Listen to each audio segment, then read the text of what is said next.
சும்மா பேரை கேட்டாலே பயம் வருதுல அப்படின்னு சொல்லக்கூடிய அளவுக்கு ரொம்ப வலிமையான கிரகம்னு பெயர் எடுத்த சனீஸ்வர பகவானை ராசி அதிபதியாக கொண்ட மகர ராசிக்கு வணக்கங்க. உங்களை பொறுத்த வரைக்கும் தலைப்பை பார்த்திருப்பீங்க.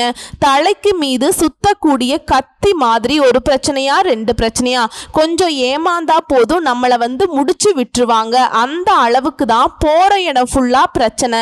எந்த பிரச்சனையை சமாளிக்கிறது, எந்த பிரச்சனையை விடுறதுன்னு தெரியல. வேலையில பிரச்சனை, குடும்பத்துல பிரச்சனை, நம்ம பெத்தவங்களால பிரச்சனை, நம்ம பெத்துக்கிட்டவங்களால பிரச்சனை. இப்படி மகர ராசி ஆண்களோ பெண்களோ பெரியவங்களோ வயதானவங்களோ ஏதாவது ஒரு வகையில பிரச்சனையை மட்டுமே சந்திச்சுக்கிட்டு இருக்கோம். ஏன் தெரியுமா? நம்ம பொதுவாவே நம்முடைய குணம் என்னன்னா எல்லாருக்கும் உண்மையா இருக்கிறது, உண்மையை மட்டுமே நம்புறது. அது மட்டும் இல்லாம வெகுளித்தனம் அதிகமா இருக்கு. நம்மளை போலவே எல்லாரும் இருப்பாங்கிற நம்பிக்கையோட தான் மகரம் இது நாள் வரைக்கும் வாழ்க்கை வாழ்ந்துகிட்டு இருக்கு. ஆனா கடந்த சில மாதங்களாவே உங்களுடைய உடன்பிறப்புகள் கூட உங்களுக்கு சூனியம் பண்ண மாதிரி நிறைய பிரச்சனைகளை கொண்டு வந்திருப்பாங்க. அது இன்னும் உச்சம் பெறக்கூடிய அளவுக்கு இப்ப செவ்வாய் பெயர்ச்சிங்கிறது சகோதரத்துவத்தை குறிக்கக்கூடிய கிரகம்ங்க. சோ செவ்வாய் பகவான் என்ன சொல்றாருன்னா, மகர ராசிக்காரங்களே, உங்களுக்கு பணத்துக்கு நான் பஞ்சத்தை வைக்க மாட்டேன். ஆனா உங்களுடைய உடன்பிறப்புகளால மோதல் வரும், பகை வரும், கவனமா இருந்துக்கோங்கன்னு சொல்றாருங்க. அது எப்படிமா? என் கூட பிறந்தவங்களால என்ன போய் பிரச்சனை வந்துட போகுது, ஏன் ரத்தம் இல்லையா, அப்படி இப்படின்னு பேசினா கடைசியில பிரச்சனை வரப்போ நீங்க தான் தவிப்பீங்க. கூட பிறந்தவங்க தானே கூப்பிட்டுருக்காங்கன்னு போலாம், கூட பிறந்தவங்க தானே அதை வாங்கி கொடுக்கலாம், செய்யலாம், எல்லாத்துக்கும் ஏதாவது ஒரு வகையில முன்னின்னு பண்ணி கொடுத்துட்டு நிறைய இடங்கள்ல அசிங்கப்பட்டிருப்பீங்க, அவமானப்படுத்தப்பட்டிருப்பீங்க. சொல்ல போனா உங்களை அவங்க கேவலமா தான் பார்ப்பாங்க. நீங்க தான் நினைச்சுப்பீங்க நம்ம கூட பிறந்தவங்க தானே பரவாயில்ல அப்படின்னு. எத்தனை இடங்கள்ல விட்டு கொடுத்து இது நாள் வரைக்கும் கெட்டு போய் தான் உட்கார்ந்துருக்கீங்க.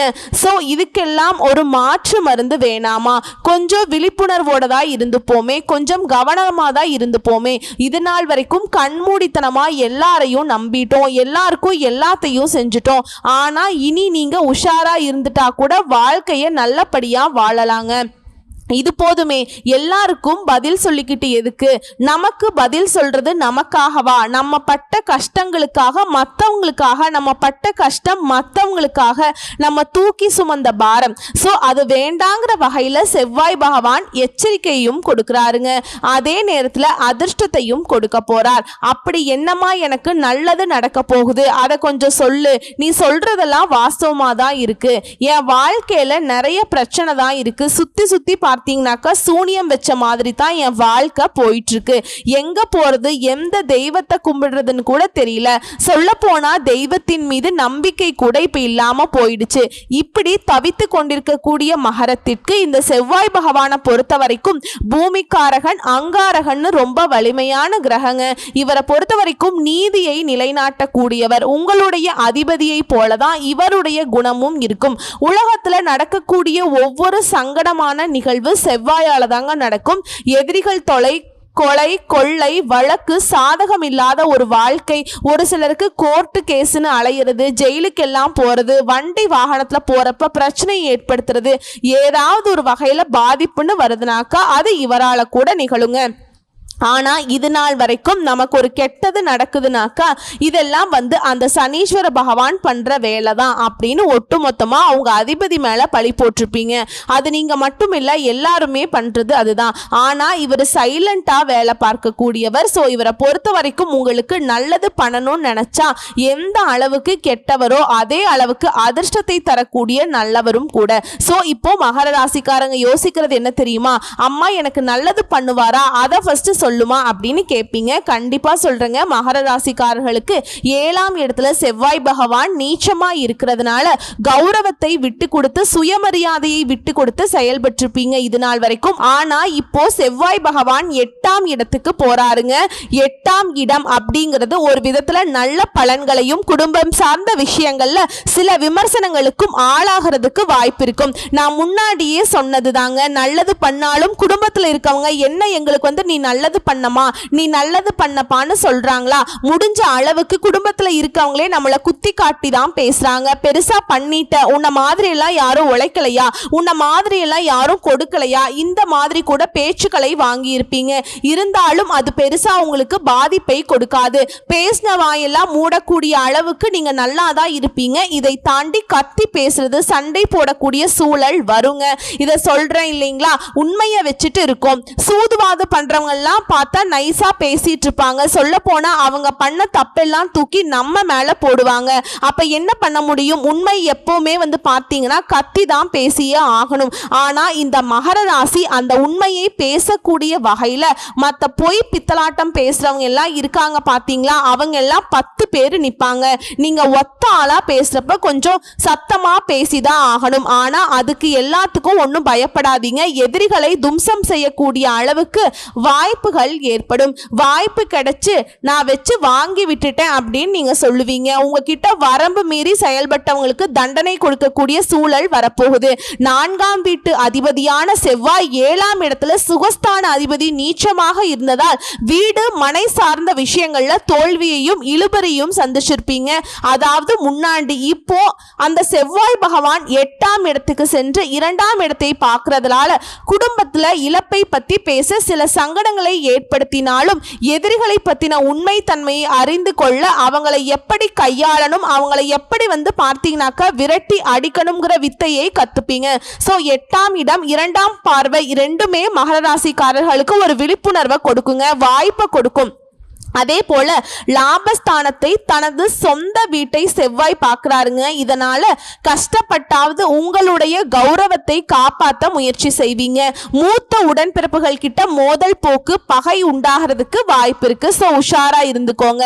உடன்பிறப்பு மட்டும்தானா, ஏன் கூட பிறந்தவங்க எல்லாரும் யாரு கிடையாதான்னு சொல்லுவீங்க ஒரு சிலர். ஆனா உடன்பிறப்புகள் போல சித்தப்பா பையன், பெரியப்பா பையன், அக்கா தங்கச்சி, எனக்கு வந்து அவங்க அக்கா முறை வேணும், எனக்கு வந்து தங்கச்சி முறை வேணும், இந்த முறை ரீதியா கூட சொல்றோம் இல்லையா, அவர்களால கூட உங்களுக்கு பிரச்சனை வரதுக்கு வாய்ப்பு இருக்குங்க. ஏன்னா செவ்வாய் பகவானை பொறுத்த வரைக்கும் சகோதரத்துவத்தை குறிக்கக்கூடிய கிரகம். இவர் வந்து பார்த்தீங்கன்னாக்கா சில வாய்ப்புகளை உங்களுக்கு சாதகமா கொடுக்கறப்ப சில விஷயங்களை எச்சரிக்கை கொடுக்கிறாருங்க. அந்த வகையில பண விஷயத்துல உங்களுக்கு பாதகத்தை தராம ஒதுங்கி நின்னாலும் உறவுகள்ல கை வச்சிருக்காருங்க. சோ பார்த்து சூதானமா இருங்க. அதே போல வருமானம் அதிகரிக்கும். சனி உங்க ராசிக்கு 3ஆம் இடத்திலையும் குரு ராசிக்கு 6ஆம் இடத்திலையும் இருக்கிறதுனால வளர்ச்சியையும் தொழில வெற்றியையும் கொடுப்பாங்க. முதலீடுகளுக்கு உண்டான வாய்ப்பை ஏற்படுத்தி கொடுப்பாங்க. இதுல ராசிக்கு 6ஆம் இடத்திலிருந்து 10 மற்றும் 12ஆம் இடங்களை பார்க்கறாருங்க. இதனால முதலீடுகள் மூலம் வருமானம் உண்டாகும். அந்த வருமானத்துல அதிகார வார்த்தைகளை பயன்படுத்தி அந்த பணத்தை பெறுவதற்கான சூழல் உருவாகும். எதிரிகள் சார்ந்த விஷயங்கள்ல உங்களுக்கு லாபம் உண்டாகும். ஒருத்தன் வந்து உங்களை வந்து கெடுக்கணும்னு ஏதாவது ஒன்று பண்ணிட்டு வரான்னு வச்சுக்கோங்களேன், அவன் பண்ணக்கூடிய கெடுதல்ங்கிறத மகரத்திற்கு நன்மையா முடியும். இப்போ உங்க மேல கல் எரியணும்னு சொல்லிட்டு அடிக்கிறான்னு வச்சுக்கோங்களேன், அது உங்க பக்கத்துல இருக்கக்கூடிய மரத்தின் மீது பட்டு அங்க இருக்கக்கூடிய ஏதாவது ஒரு பழமோ காயோ கீழே விழுங்க, அது உங்களுக்கு பலன் தானே. இந்த மாதிரி தான் உங்கள் மீது அம்பே எரிந்தாலும் அந்த அம்பு உங்களுக்கு பூமாலையாக தாங்க மாறும். ஏன்னா அந்த அளவுக்கு குரு பகவானும் உங்களுடைய அதிபதியும் உங்களுக்கு சாதகமா நிக்கிறாங்க. செவ்வாய் பகவான் நல்ல பலன்களை கொடுக்கிறாரா இல்லையோ, சரிங்களா, பணத்தை கொடுக்கிறாருங்க. மற்ற விஷயங்கள்ல எனக்கு தெரியாதுன்னு ஒதுக்கி வைக்கிறாருங்க, கை விரிச்சறாருன்னே வச்சுக்கோங்க. அதை வந்து சரி செய்யக்கூடிய விதத்துல உங்களுடைய அதிபதியும் அதோட குரு பகவானும் பக்க பலமா நிக்கிறாங்க. சோ உங்களுடைய அதிபதியே பெரிய பலம். இப்ப குரு உங்களுக்கு சாதகமா இருக்கிறதுனால யாராலையும் உங்களை ஒண்ணுமே பண்ண முடியாது. யாரெல்லாம் உங்களை வந்து துச்சமா நினைச்சாங்களோ, தூக்கி எறிஞ்சாங்களோ, உங்களுக்கு கஷ்டம் மேல கஷ்டங்களை கொடுத்தாங்களோ, பகைமை பாராட்டினாங்களோ, அவங்களுக்கெல்லாம் பதில் கொடுக்கக்கூடிய வகையில வாய்ப்புகள் அமையும். இப்பதான் மனசுல இருக்க பாரமே குறைஞ்சது அப்படிங்கிற அளவுக்கு நீங்க உங்களுடைய மன பாரங்களை இறக்கி வைக்க வாய்ப்பு கொடுக்கறாங்க, பயன்படுத்திக்கோங்க. இதுல நீங்க கவனமா இருக்க வேண்டிய இடம் எது, செய்யறதுக்கு முன்னாடியும் கொஞ்சம் திட்டமிட்டு செயல்படுங்க எதை செஞ்சாலுமே. சோ இப்ப என்ன சொல்ல வரேன்னா, மகர ராசிக்காரர்களுக்கு அதிர்ஷ்டம்ங்கிறது ஓரளவுக்கு கிடைக்கும், ஆனா கஷ்டம்ங்கிறது கண்டிப்பா வராது. இதுக்கு நான் உறுதி கொடுக்கறேங்க. ஆல்ரெடி வாழ்க்கையில பயங்கரமான கஷ்டம் இருக்கு அப்படின்னு சொல்லக்கூடியவங்களுக்கு அந்த கஷ்டத்துடைய பாதிப்புகள் இப்ப குறைய ஆரம்பிக்கும். பணத்துக்கு பஞ்சமே இருக்காது. ஸோ எல்லா விதங்கள்லையுமே மகர ராசிக்காரர்கள் ஓரளவுக்கு சமாளித்து வாழ்க்கையை பயணம் பண்ணிட முடியும். குறிப்பாக எதிரியுடைய தொல்லைகள் முழுக்க முழுக்க அடங்கி போகும். ஓகேங்களா? இப்போ உத்தியோக பணியில் இருக்கீங்க, தொழில் பண்ணுறீங்க, ஏதோ ஒரு வியாபாரம் பண்ணுறீங்க, இல்லை கூலி வேலைக்கு போகிறீங்க, எந்த தொழில் செய்தாலும் சரி மகர ராசிக்காரர்களுக்கு 6 வயதிலிருந்து 60 வயது வரைக்கும் இல்லை அதுக்கு மேற்பட்ட வயதிலையுமே கூட இத்தனை மாதங்களா இத்தனை நாட்களா பட்ட கஷ்டங்கள் மாதிரி அடுத்து வரக்கூடிய 45 நாட்கள் ஜூன் மாதம் 6ஆம் தேதியிலிருந்து ஜூலை மாதம் 28ஆம் தேதி வரைக்கும் செவ்வாய் பகவானுடைய அந்த சிம்ம ராசி பயணம்ங்கிறது நம்முடைய மகர ராசிக்காரர்களுக்கு ஒரு சில நேரங்கள்ல அதிர்ஷ்ட வாய்ப்புகளை கொடுக்கும், ஒரு சில நேரங்கள்ல அமைதியை காக்கும். சரிங்களா? இது எப்படி கையாளணுங்கிற முறையில தான் மகரத்தினுடைய வாழ்க்கை இருக்கு. இப்ப தெரிஞ்சுக்கிட்டீங்களா? சூழ்ச்சி யார் பண்ண போறாங்க, எல்லாரையும் நம்பினதை விட்டுட்டீங்க அப்படின்னாவே நிறைய இடங்கள்ல இருக்கக்கூடிய அந்த எதிரி தன்மையை நீங்க கண்டுபிடிச்சிட முடியும். நல்லவங்க மாதிரியே பேசி இருப்பாங்க, அவங்கள ஈஸியா நம்பி இருப்பீங்க. ஆனா ஏன் இவங்க நல்ல விதமா பேசுறாங்க அதையும் கொஞ்சம் யோசிக்கலாங்க.